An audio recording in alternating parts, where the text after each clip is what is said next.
Sir सवाल तो यहाँ उठता है, देश में सबसे बड़ी आबादी किसानों की है। 70 से 75% आबादी देश में किसानों की है। केंद्र या सेंटर या राज्य की सरकारों का गठन करने वाला तो किसान है, लेकिन क्या कारण है किसान जब चुनाव के टाइम बढ़ जाते, किसान सबसे बड़ी ताकत है, वही जब सरकार का गठन और जब सत्ता में आने के बाद उसके हित में कोई भी गवर्नमेंट फैसले नहीं लेती है। इस पर क्या कहोगे सर? पहले तो मैं आपको बहुत बहुत धन्यवाद दूंगा, आपने एक ऐसा सवाल लाए हैं उठा करके जो बहुत मूल सवाल है। देखिए, जब चुनाव आता है तो कहीं ना कहीं हम लोग अपने आप को किसान होना भूल जाते हैं। हम जब चुनाव आता है तब हम ब्राह्मण बन जाते हैं, हम यादव बन जाते हैं, हम ठाकुर बन जाते हैं, हम कुर्मी बन जाते हैं, हम पटेल बन जाते हैं।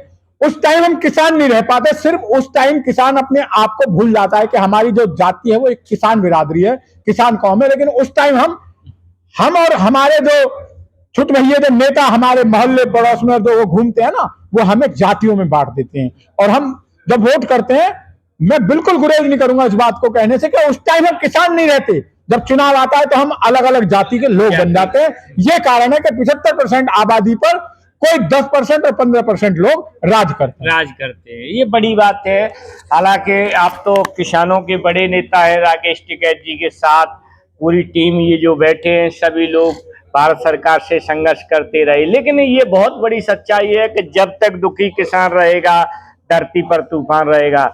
मैं अभी गया था सर कोटा मैंने सर्वे किया था, जहां देश का सबसे बड़ा कोचिंग सेंटर है, वहां बच्चे आईआईटी नीट की तैयारी करते हैं। मैंने 5000 बच्चों से क्वेश्चन किया था कि बेटा पापा क्या करते हैं, तो मुझे कोई किसान गरीब मजदूर का बच्चा वहां आईआईटी नीट की तैयारी करते हुए नहीं मिला था। उसके बाद मैंने राकेश टिकैत जी से सवाल किया था कि देश में समान शिक्षा की नीति लागू होना चाहिए, क्यों नहीं, चाहे वो आईएएस अधिकारी का बच्चा हो, राजनेता, किसान, गरीब मजदूर का बच्चा जब एक टेबल पे बैठ के पढ़ेगा तभी हमारा देश संपन्न होगा। इस पे क्या कहोगे सर? देखिए, इस पे सबसे बड़ी बात यही हो रही है कि जब तक किसान को उसकी फसलों का उचित मूल्य नहीं मिलेगा तब तक हमारे बच्चे, हम कल्पना भी नहीं कर पाएंगे कि हमारा बच्चा कहीं अच्छे स्कूल में पढ़ पाए या हमारा बच्चा कहीं इंजीनियरिंग कॉलेज में या कहीं आईआईटी में हमारा नंबर आए। आज आप देख रहे हैं कि हाईटेक युग है। बड़े बड़े इंस्टीट्यूट में हम नहीं अपने बच्चे को कोचिंग करा सकते। बड़े बड़े जहां पे फीस का बड़ी बड़ी मामला होता है तो किसान बेचारा बिल्कुल पीछे है।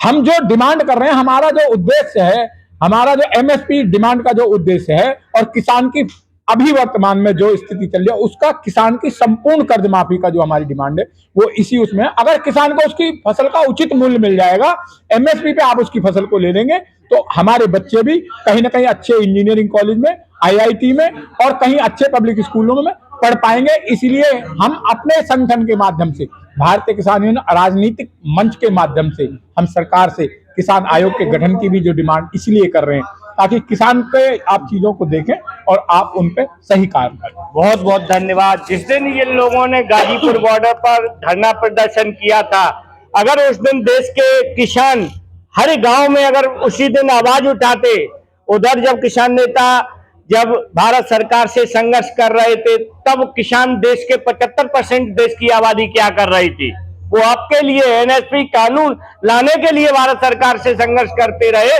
लेकिन उस टाइम आप नहीं जागे। मैं देश के किसानों से कहना चाहता हूं चैनल के माध्यम से कि अगर आप न जागे तो आपकी आने वाली पीढ़ियां बर्बाद हो जाएंगी, इसमें कोई गुरेज नहीं है। क्योंकि जब ये नेता आपके लिए सरकारों से लड़ते हैं तो आपको अपने गांव में भी बैठ के अगर धरना प्रदर्शन किया होता तो हिंदुस्तान की वो जो तानाशाही हुकूमत उसके कानों में ये गया होता कि देश का किसान अब बगावत पे खड़ा है। लेकिन जब जब अगर समय आया तो देश का किसान चूका। इसी का नतीजा है कि आज न तो तुम्हारे बच्चे अच्छी शिक्षा प्राप्त कर पा रहे, न आपके पास कहीं किसी शहर के किनारे कोई भी प्लाट या कोई भी इमारत, कोई भी प्रॉपर्टी किसानों के आस्ते छिड़कती जा रही है। किसानों की संपत्ति और प्रॉपर्टियां, जमीनें बिच रही है। बहुत बड़ी सच्चाई है। अभी भी वक्त रहते अगर देश का किसान न जागा तो आने वाला समय बर्बादी का है। इससे पहले ऐसे किसान नेताओं का साथ दो और देश को मजबूत करो, तभी हम सब संपन्न होंगे। बहुत बहुत धन्यवाद। इसी के साथ मैं कपिल यादव, MBM न्यूज 24 इटावा उत्तर प्रदेश।